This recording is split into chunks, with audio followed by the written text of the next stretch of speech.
everybody. This is another edition of West Side Legacy Stories. I'm Michaela Kudron, and I'm here with Leon Pernice. So, how long have you lived in West Springfield? I've lived in West Springfield all my life, except for probably 7 or 8 years that were spent in the Cambridge and Boston area when I was in college and graduate school.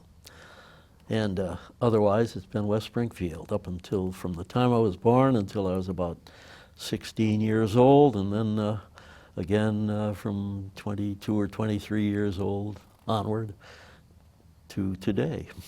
So you were born in West Springfield, That's and what year? I was born in Springfield, actually. In Springfield. In the Mercy Hospital. And I was born, according to my mother, on a nice, bright Friday morning in March, at about 20 minutes before 8 in the morning. And it was on March 13th in 1931. So, what significant changes have you noticed in the town since then? Significant changes. Well, I think I've noticed changes in the neighborhoods. We had very comprehensive kinds of neighborhoods. We lived in some ethnic neighborhoods, and but the people were all very friendly and so on and so forth. I don't know if they're that way now because I don't have very much connection with the old neighborhoods, and I drive through there now and then, but I see other differences. I see big traffic differences, automotive traffic, even automotive traffic out here on Piper Road that's changed greatly. I see big changes in the traffic. We used to play in the streets, play basketball and baseball and so on in the streets. There were no cars parked on the side of the streets. I lived on Russell Street, and there was plenty of room to do that. I drive down Russell Street now, and you can hardly move. You can't drive two cars side by side. So do you think that the changes have been good or bad since Well, when I you were think the younger? changes have been good. I see other big changes, too. I see changes in development in West Springfield. The center of town, I don't think, has changed very much in terms of development. It's stayed pretty much the same, but the Memorial Avenue area, where now is the Century Shopping Center and all Sears Roebuck used to be, and Kmart and all those places. That used to be nothing but big open fields and trees and space all the way down to the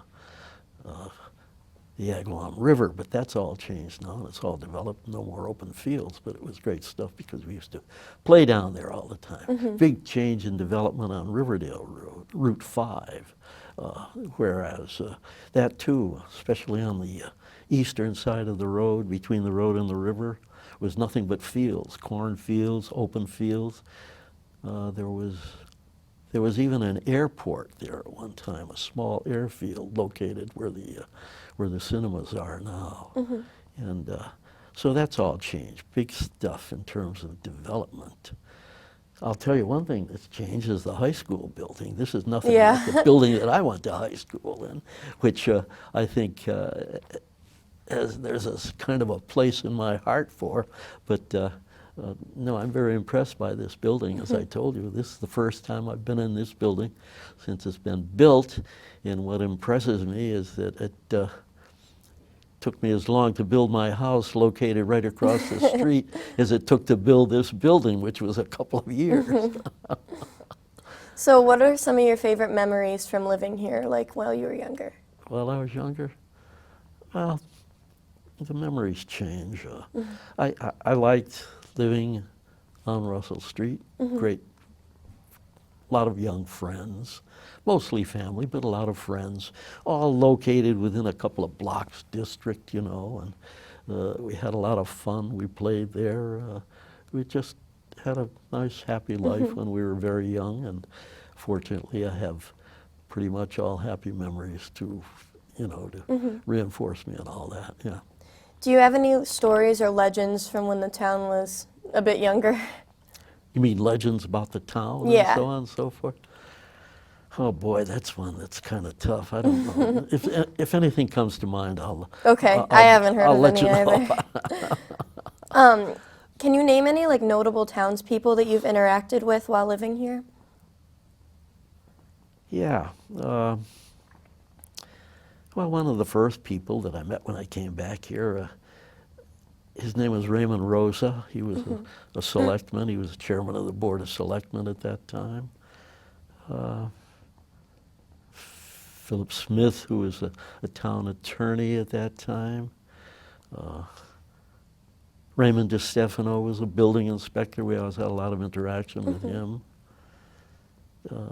John Creon was a town treasurer, I believe. We used to have things to do with John. Walter DeFilippi, who I think was interviewed here one time. He, for one of these things. Yeah, he was. Yeah, he's an old family friend. Walter's a relative, and he is a state representative. He was in town. He was, I believe, on the finance committee way back, and served there for a while. And then he was elected to the state representative, and was elected multiple times. Was there for 20 or 25 years. I don't know. Probably think of a few others. Oh, Bill Franks. Let's see. Bill Franks is gone now, but he was president of West Bank when this originated, and he was a kind of a big man around town. Yeah. Did you know him? I didn't. Did you know? No. Probably a few others. So moving into early years, I know we've already touched on this, but what can you tell me about your childhood? Wow. Oh boy, like what? What kind of things? Like, well, you've talked about how your street has changed and how you guys used to play in fields and stuff, but Yeah. just, I mean, anything really. Like, what was your earliest memory, siblings, just things like that? Earliest memory. Yeah, I have an earliest memory. Never forget it. It was a 4th of July, and I had to be very young because I know where we were living on Russell Street. And we lived in a couple of places on Russell Street, but this was in the very earliest place. And there were fireworks going on outside. And I was scared to death of the fireworks because they made so much noise. That was one of my very earliest memories. And do you have any siblings? Oh, yeah. I have one brother. He's a couple of years younger than I am. He doesn't live in this area, lives in the Boston area. A really good friend. As a matter of fact, probably my best friend. And he's one of the friends that kind of persists throughout, because I've found, well, I know there's something on there about friends, so I might as well tell you about friends, or what my feelings are about friends. Friends, to me, have been very temporal kind of friends, and I think they are with probably anybody, because you go through different phases in your life.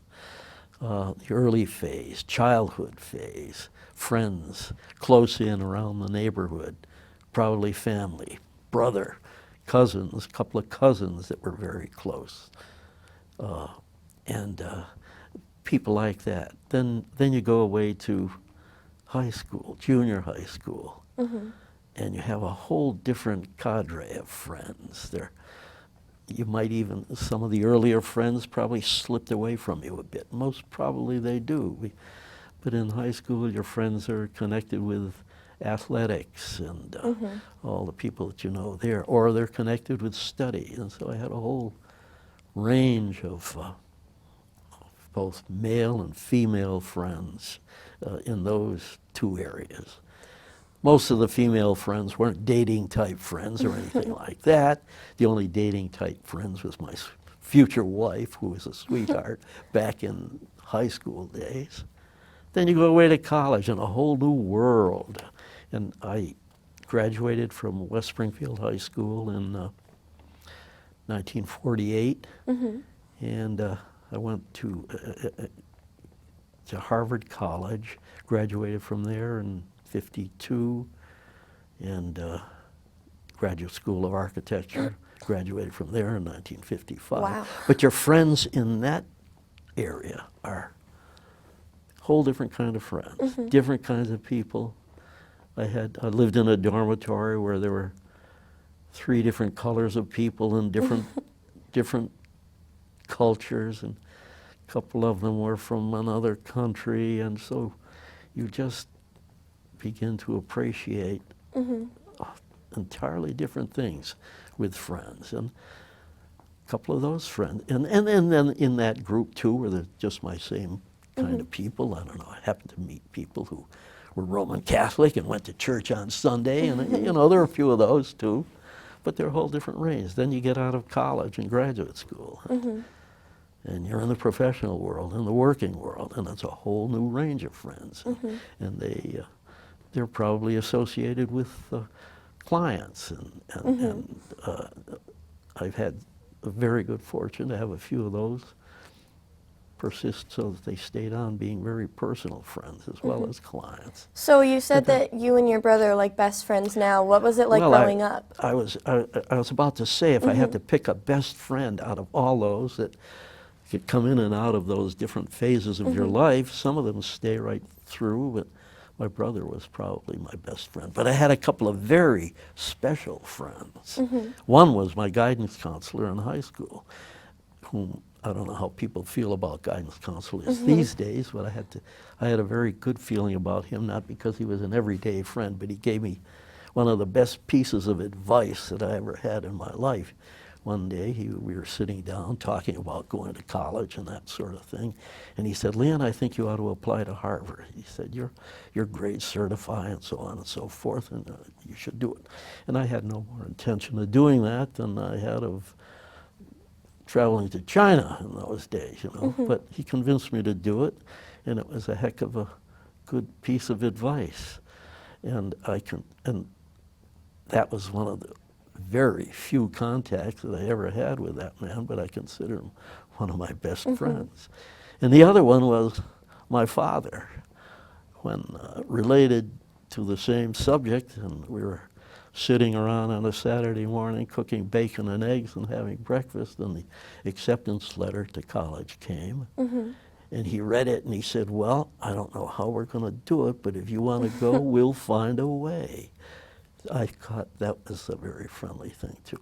And of course, I don't want to put out of those friendships some of the people, the few of the people. As I say, the one who has probably persisted through all the phases is my brother. I still have contact with him. We still do things together.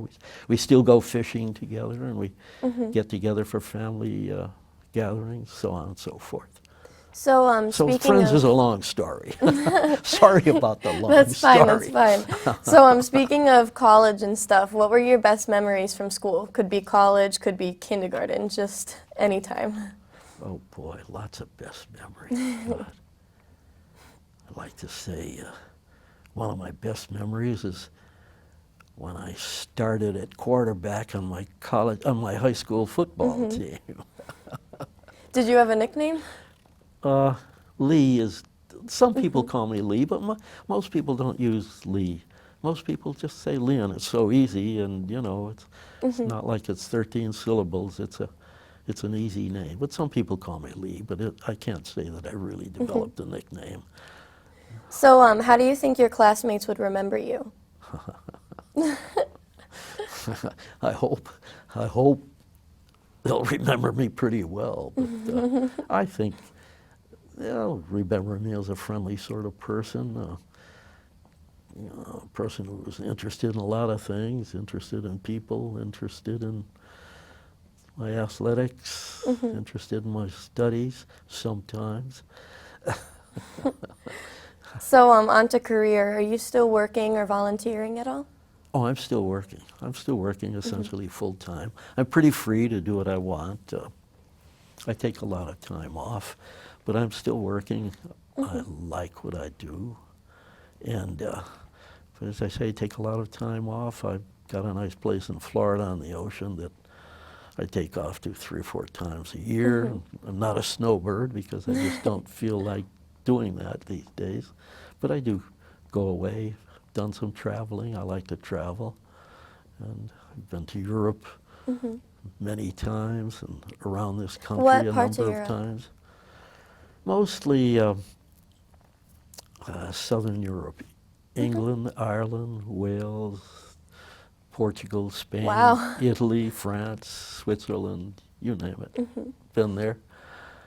had a lot of fun doing that when my wife was alive, but I haven't done that since she passed away, and most of my traveling has been, toward the western part of this country, California and Colorado, where some of my grandchildren live, and family sort of things, and down to Florida, as I say, back and forth, you know. What did you want to be when you grew up, like as a younger kid? When I grew up, and I was pre-teenage and early teenage, I wanted to be a naval aviator and fly an F-4U. Do you know what an F-4U I do is? not. It was a fighter plane that had a propeller on it, and it had wings that did this. They called them inverted gull wings. Wow. And I wanted to fly one of those. And in retrospect, I'm saying to myself, boy, lucky you didn't, because God knows what would have happened to me.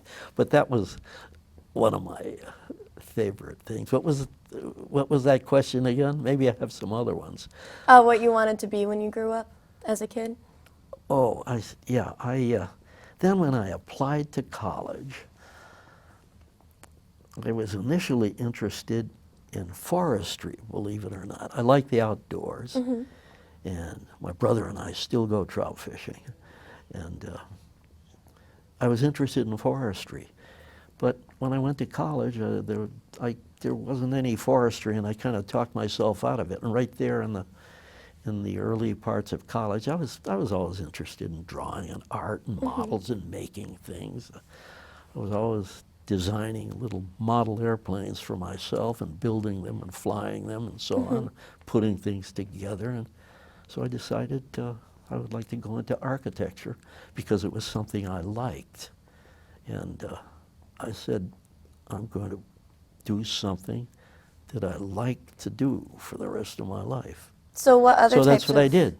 So are there any other types of jobs that you've had besides Never architecture had another jobs? type of Never? job. Never. Well, I worked on construction when I was a kid and in college and in high school, but that was kind of related to the building Yeah, industry that's anyway. pretty related. So no, never had another kind of a job and never had the desire to have another kind of a job. Are there any particular lessons that your job has taught you? Yeah. When you decide what you're going to do for the rest of your life, choose something that you like to do. And now that doesn't mean that you have to throw away the opportunity to earn money and be prosperous and things like that. No, you want that too. But pick out something you like to do, and then get up every day early in the morning and go to work and do it well. If you could do anything now, career-wise, what would you do? Same thing I'm Same doing thing? right now. That's right. That's right.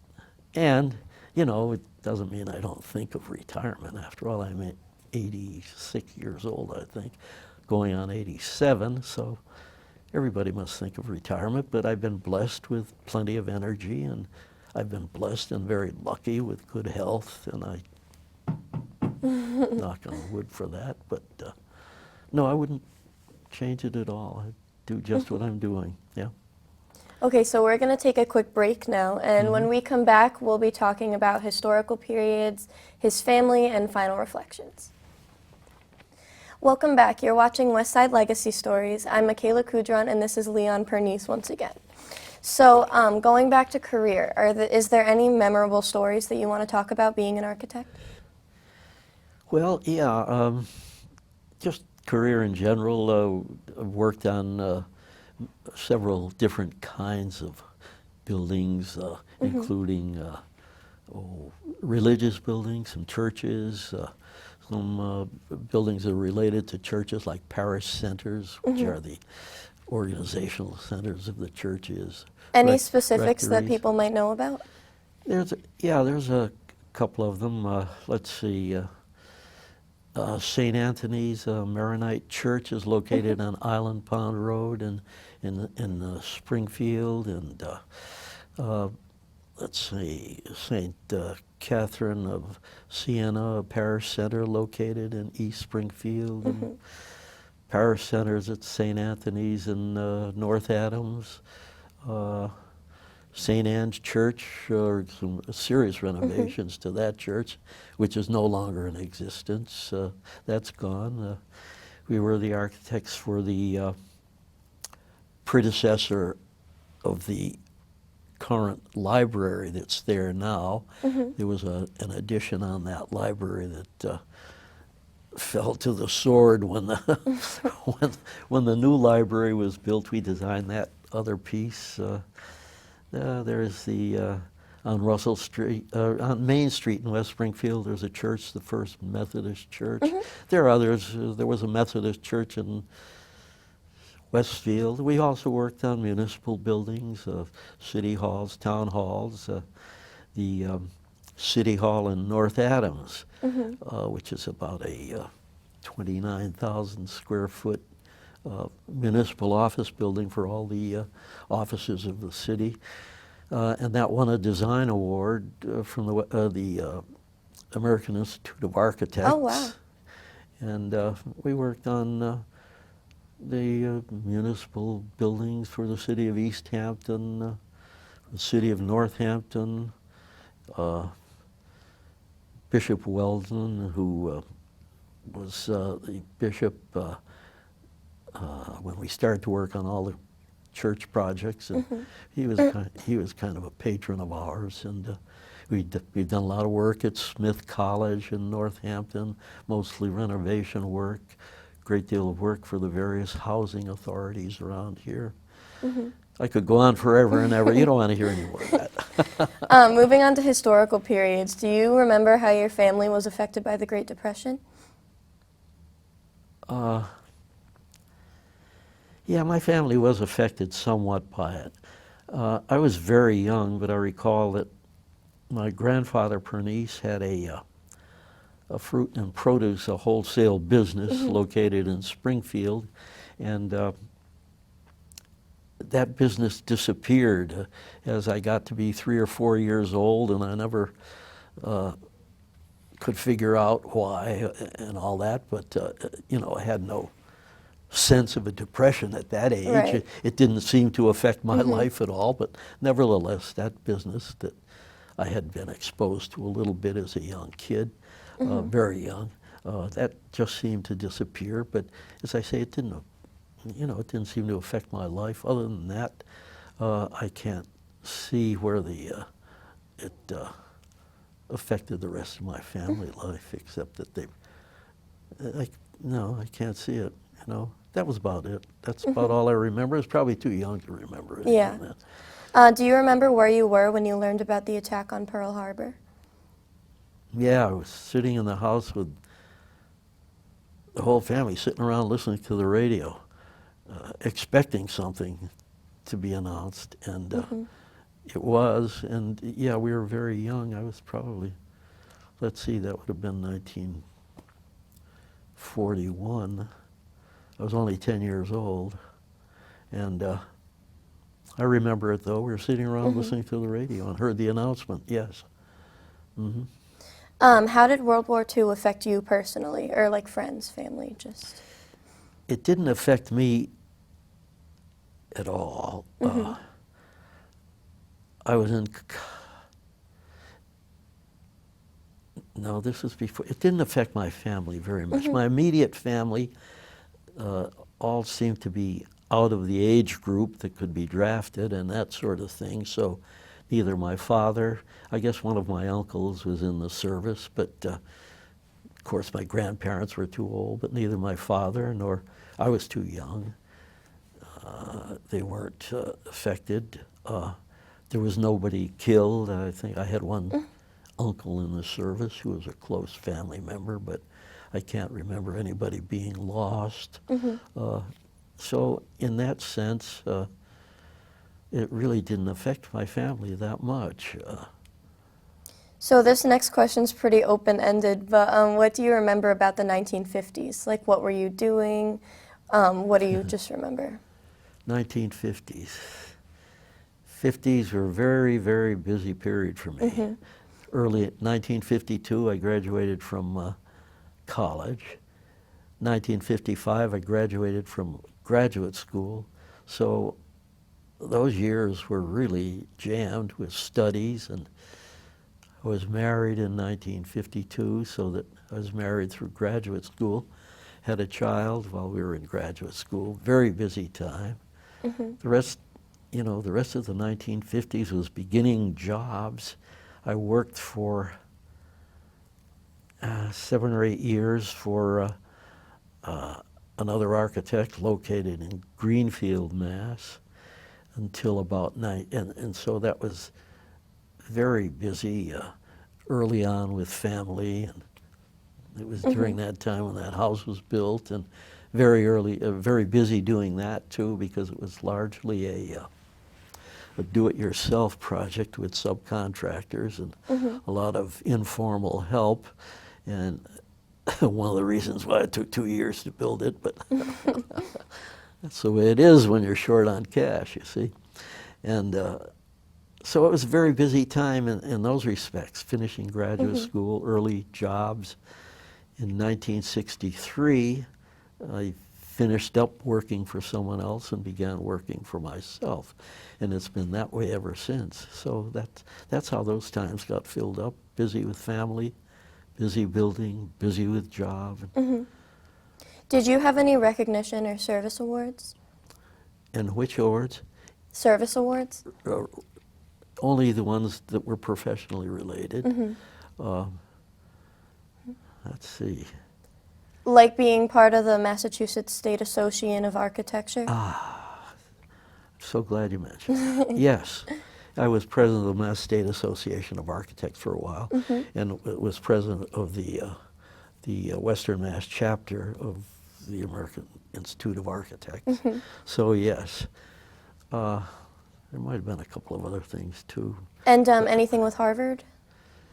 I was president of the Harvard Club of Springfield for several years, and then when Radcliffe College became combined with Harvard, I was president for a while of the combined Harvard-Radcliffe Club of Springfield. And yeah, your play. Okay, so how about the 60s? Did you have any, like, how did Vietnam and the space program and stuff like that affect you, your family, your friends? Well, all that kind of thing sort of went on.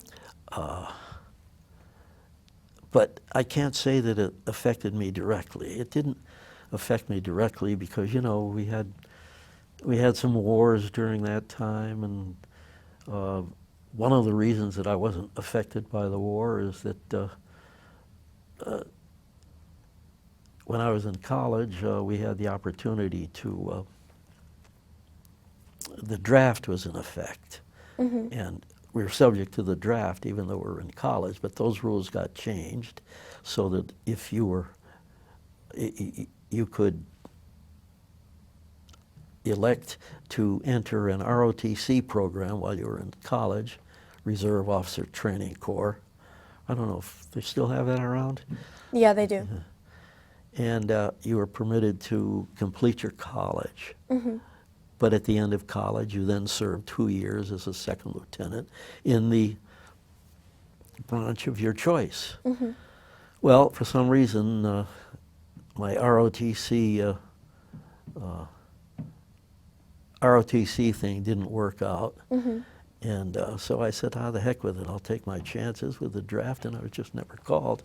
So I was never affected. So that evolved into the, I guess the other wars that were happened, that affected my Korea. Korea was my war, but I never had to participate in it, which I was fortunate for the reason that I just mentioned. And then other wars that came during that period, like Vietnam, I was too old, and I was worried about my children, my 2 sons, but they were too young, so they weren't affected either. So all these things that went on, like, and of course those were back in college, but as it evolved into all these things that went on during the 60s and 70s, it was interesting reading that you were concerned about because, well, when's it going to affect me? When does that airplane, the guy who flew that airplane that hit the World Trade Center, that can't happen in the United States. It can never happen to me. Well, maybe it can. And I think that we, all of us, me included, and during that time, because I was so busy doing other things, that you just fail to remember that people like the Europeans who have been beset with wars and insurrections and all kinds of things for hundreds and hundreds of years take a whole different attitude about those things than we do, and we take for granted that they can't happen here. But, you know, all those thoughts go through your mind during those times, and we were concerned about it, but they were all things that you went on and you read about, and they were kind of interesting, but that was about it. And what were the 70s like for you? Just like that. Just the same? Oh, yeah. 70s, 80s. Life goes on. Life goes on, right. But it just evolves into different phases of career and so on. So are there any specific decades that you want to talk about? I think I've been jumping around back and forth through all the various decades. I don't know. It's kind of hard to pick anything out, but could maybe be more recent if that's better for you. Just whatever. Yeah. Well, what else have you got? Let's keep talking. All right. If it's there, it'll come out. Okay. So let's jump into family. And you said you have 4 children, correct? I have 4 children. Yes. So what were they like growing up? What were they like? They're all great kids, and I still love them.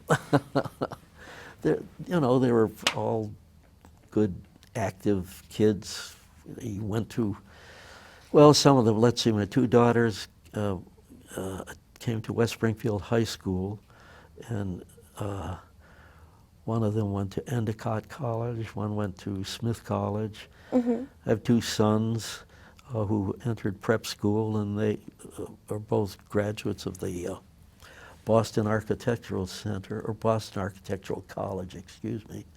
And one of them's a registered architect. We work together. One of my daughters is our office manager, so that oh wow, we all work together, and we've stayed close, and we seem to have common interests and so on, and we're fortunate to have a close-knit kind of relationship, all of us. So how did you meet your wife?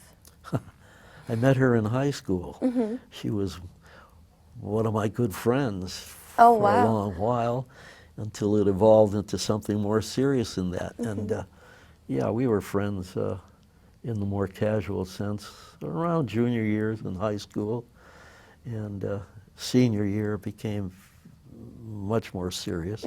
My senior year, then I went away to college, and she stayed here for a while, but then she went away to college too, and that was, she entered Endicott College now, which is on the North Shore, not far from Cambridge, where I was going to college. So I spent a lot of time weekends traveling back and forth to the North Shore. What was the age difference between you 2?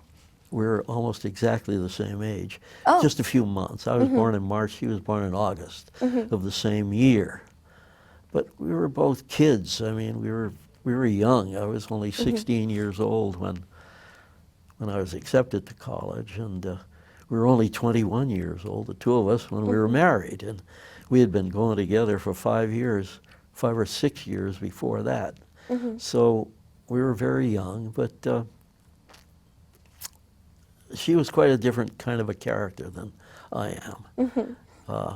How so? Well, her personality was much more outgoing, and she was much more extrovert than I am, and than I was. And she, and her attitudes about things were much different from mine sometimes. But we had a common direction, and somehow that made our attitudes come together. And we were young, but I like to say that we both had our heads screwed on straight. And so we had very practical attitudes about things, and not frivolous attitudes. Does this all seem like it's lecturing to you? I don't No, know. no, not at all. Because it's all of a sudden it seems like it to me. So, well, anyway, that's how I met her, and we were married for something like let's see, 53 years, I Oh, think, wow. before she died. Now, I got an interesting story. I got to tell you about that.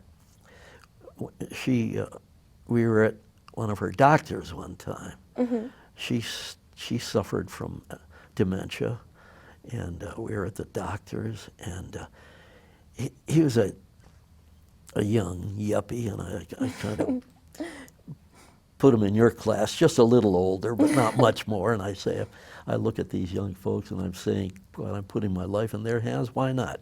Anyway, he said to me, Mr. Pernice, he said, how long have you folks been married? And I said, well, at the time, it was 49 years. And I said, well, about 49 years. And he said, wow, how does anybody stay married for 49 years? And this came right off the top of my head, believe me, because nobody told me he was going to ask me these questions. And I said, well, patience, perseverance, forgiveness, forbearance.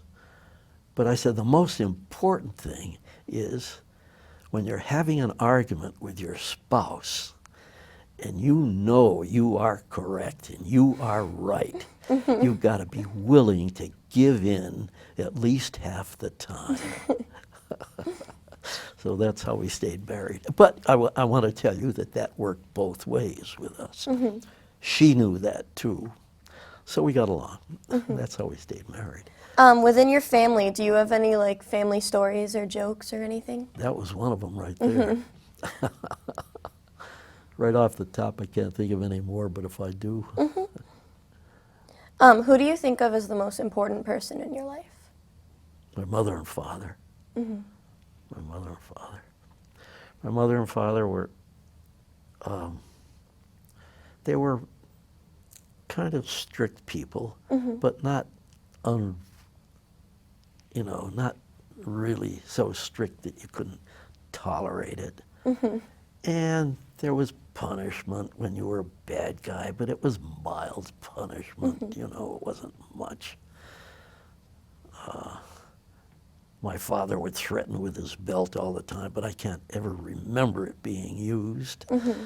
But what were some of the happiest moments of your life? oh boy.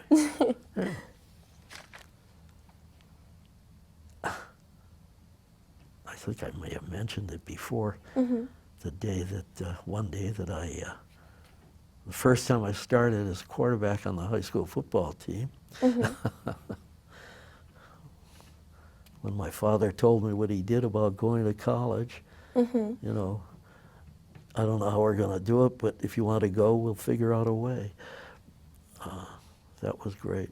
When I got married, I got to say when my children were born, each of them, yeah. What were some of the proudest moments of your life? All the things I just mentioned. Same things? Yeah. Okay, and what were some of the most important lessons you've learned in life? Well, I think that one about when you decide what you want to do for your life, you better pick out something you like to do, because and I realized this later, but I was lucky enough to feel that way when I did that, when I picked that thing out, And I think that's probably one of the most important things you can do. I do. And besides, make sure the woman you're going to marry and so on. to begin our conclusion, is there anything else that you want to talk about that we didn't get to? I don't know. I think I've talked about everything that I can talk about or that I like to talk about. I probably evolved into a few things that you couldn't care about, but anyway, I think that's about it.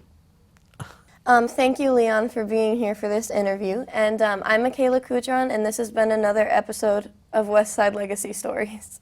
Thank you for watching.